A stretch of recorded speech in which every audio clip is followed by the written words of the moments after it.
Shabbat Shalom, hermanos. Hoy vamos a continuar el estudio de la epístola a los de la congregación de Filipos, los filipenses, y vamos a ver la parte 2 del capítulo 4. Primero revisemos qué vimos en el capítulo 4, en su parte uno.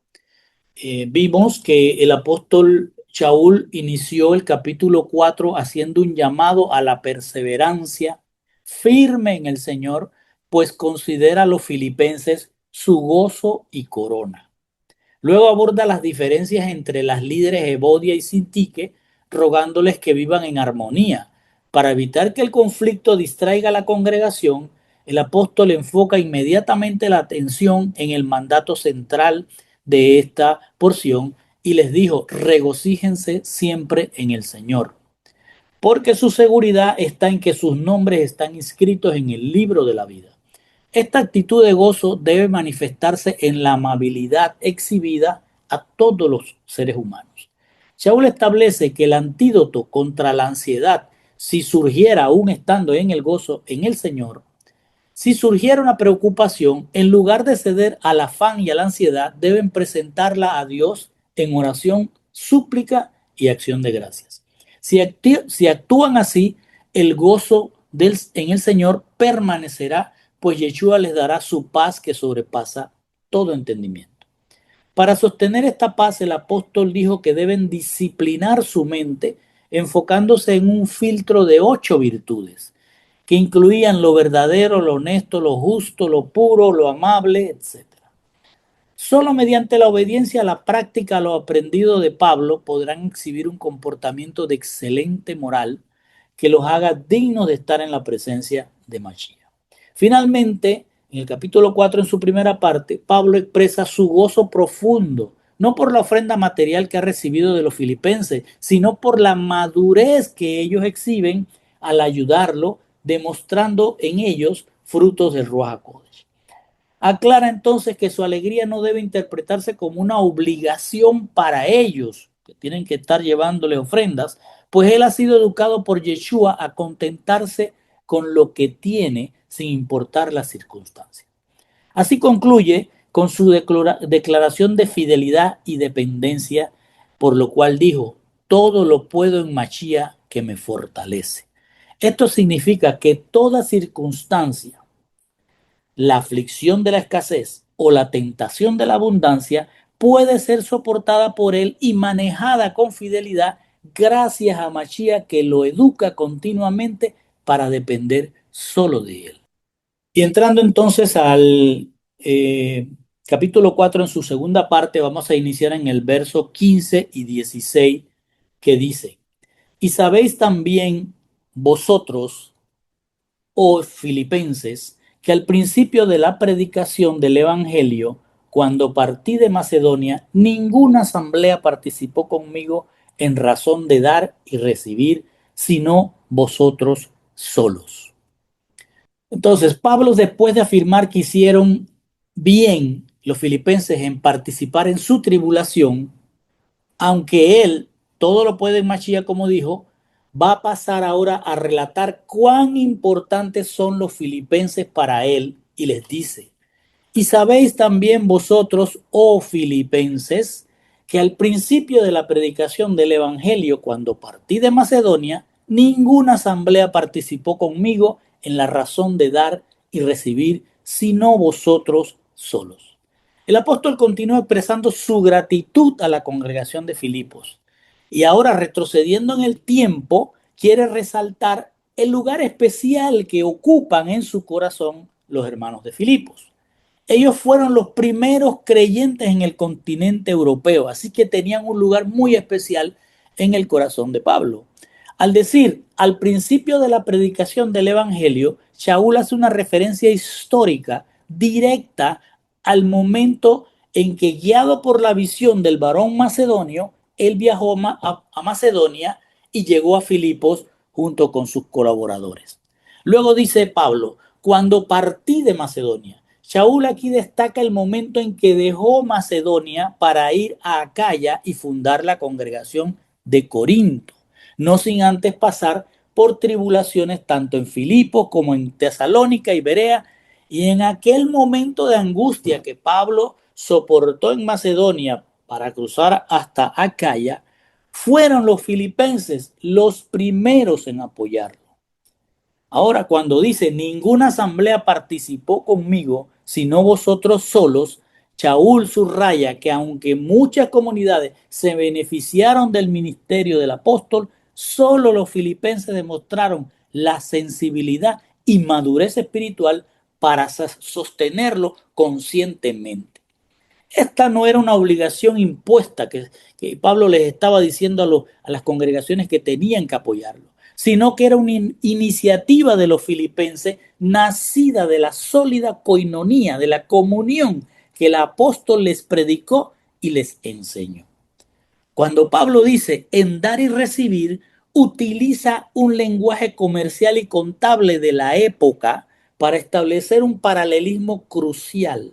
El apóstol explica a los filipenses que la ayuda que le enviaron no era una simple caridad, sino una inversión que garantizaría un retorno de esa inversión.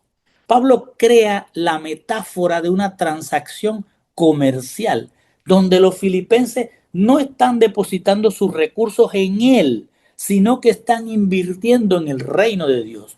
Su apoyo material al ministerio asegura que ellos reciban un retorno espiritual por su participación, es decir, por la coinonía en la obra del Evangelio.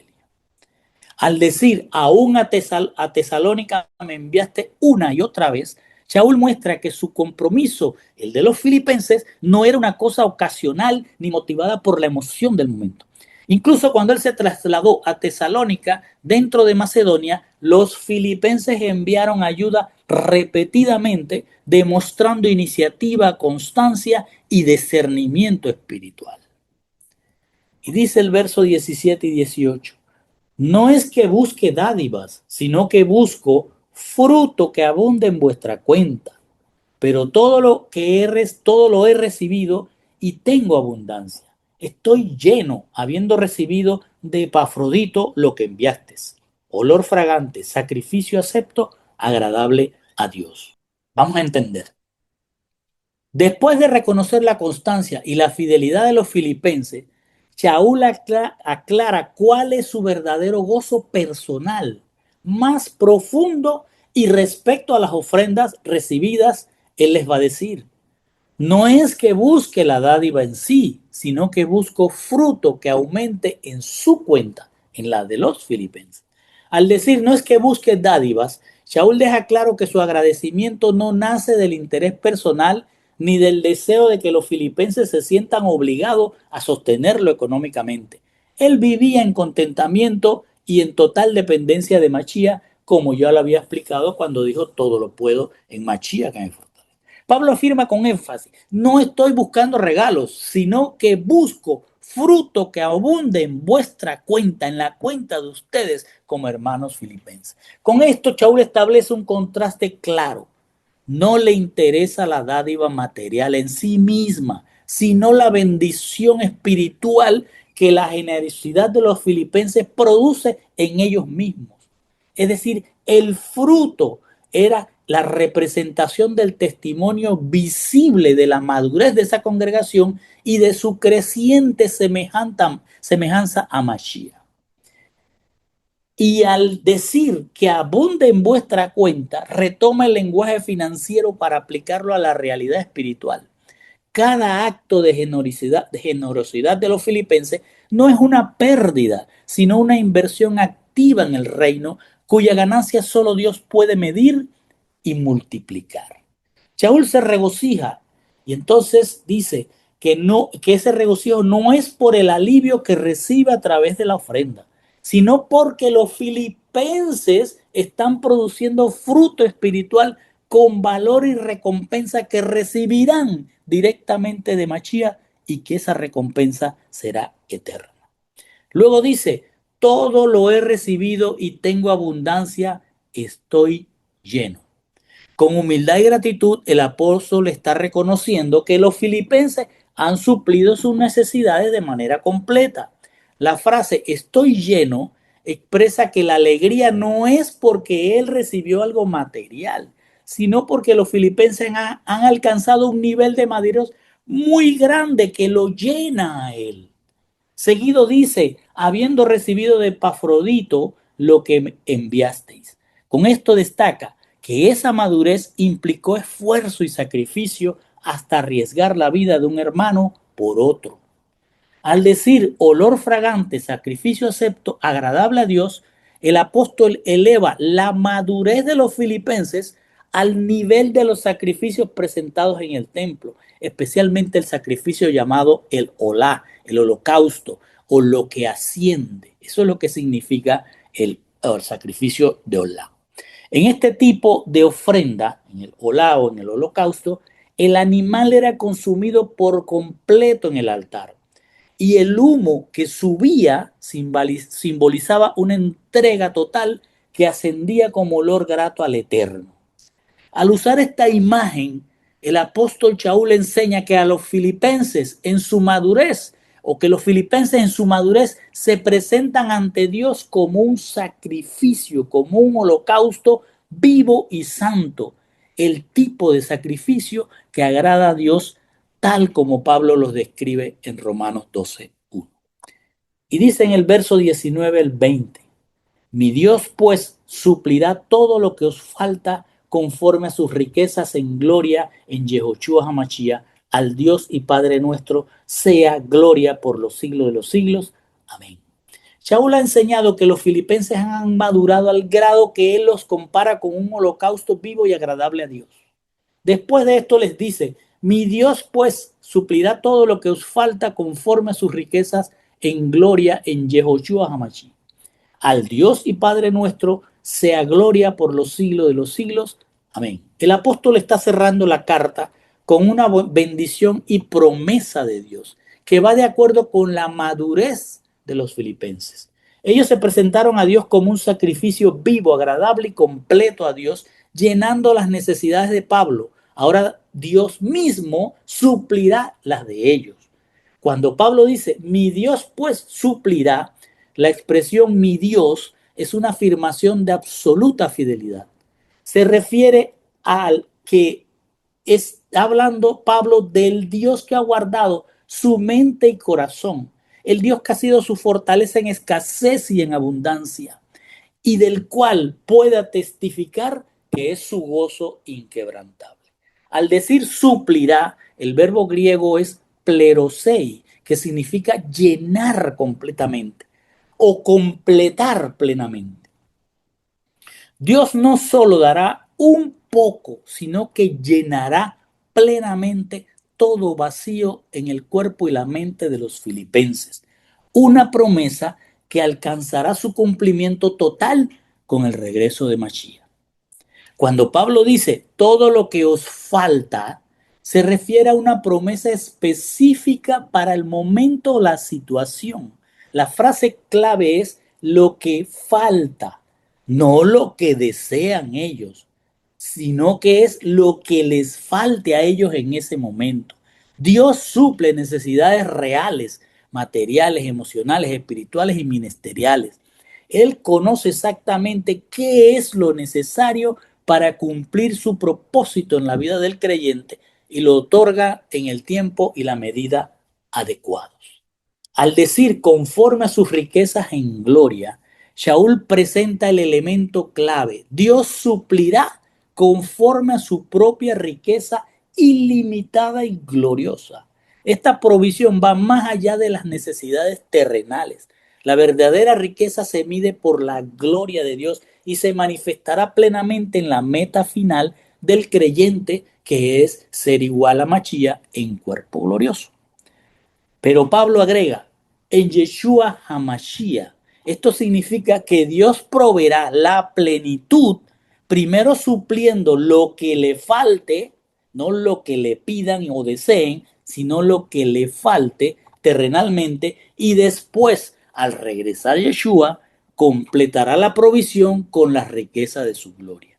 Sin embargo, toda esta provisión se hace efectiva si el creyente se ha hecho semejante a Yeshua, es decir, si ha corrido la carrera igual que Pablo. Finalmente el apóstol cierra con una alabanza de fidelidad. y al Elohim, el origen de nosotros, sea el honor por los siglos de los siglos. Amén. Y cierra la carta diciendo, salud a todos los santos en Yehoshua Hamashia. Los hermanos que están conmigo os saludan. Todos los santos os saludan, y especialmente los de la casa de César. La gracia de nuestro Señor Yehoshua Hamashia sea con todos vosotros. Amén. Shaul se dispone a cerrar la carta entrelazando saludos, una bendición y una alabanza a Elohim, que es nuestro origen y proveedor. La despedida del apóstol inicia con un saludo, diciendo, salud a todos los santos en Yehoshua Hamashia, los hermanos que están conmigo os saludan. Cuando dice a todos los santos, reafirma la identidad de cada congregante en Filipos como un apartado para Yeshua, sin excepción. Esto sirve como un recordatorio final de que los conflictos internos, como el de Bodia y Sintique, no son motivo para la división, pues todos los creyentes de Filipos pertenecen al mismo cuerpo de Mashiach. La mención de los hermanos que están conmigo, refiriéndose a Timoteo, Epafrodito y otros que estaban con él allí en Roma apoyándolo, subraya la unidad de la congregación por la cual muchos hermanos se asemejan a Mashiach para arriesgar sus vidas por mantenerse unidos a Pablo, incluso en la aflicción de la prisión. Y a continuación dice, todos los santos os saludan, y especialmente los de la casa de César. Al decir todos los santos se refiere a las congregaciones de Roma que predican a Mashiach por amor y no por hipocresía. Y cuando dice especialmente los de la casa de César, se refiere a los soldados, sirvientes y funcionarios del palacio que han aceptado a Mashiach en Roma. Con esto, Shaul muestra que la unidad de la congregación de Mashiach trasciende fronteras, lenguas, idolatría y estratos sociales. Con este saludo, Pablo demuestra que la unidad del cuerpo de Mashiach trasciende todas las fronteras. El apóstol confirma dos verdades impactantes. Una es que la palabra de Dios ha penetrado incluso el corazón del imperio, llegando hasta el palacio del emperador. Y la otra es que Pablo todo lo puede en Mashiach que lo fortalece, porque ha logrado en medio de la tribulación una expansión del evangelio. Este saludo especial debió haber causado gran gozo y sorpresa en Filipos. Nunca se imaginaron que gente del palacio del César, del palacio del emperador, se convirtieran a la misma carrera que estaba corriendo Pablo y ellos en Filipos. Shaul despide la carta con una bendición esencial. La gracia de nuestro Señor Yehoshua Mashiach sea con todos vosotros. Amén. Él está cerrando la carta con el mismo deseo con el que la empezó, que la gracia con la que Yeshua escogió a los filipenses permanezca en ellos mientras prosiguen creciendo en madurez hacia la meta que es Yeshua HaMashiach. Amén. Y con esto, mis hermanos, termina.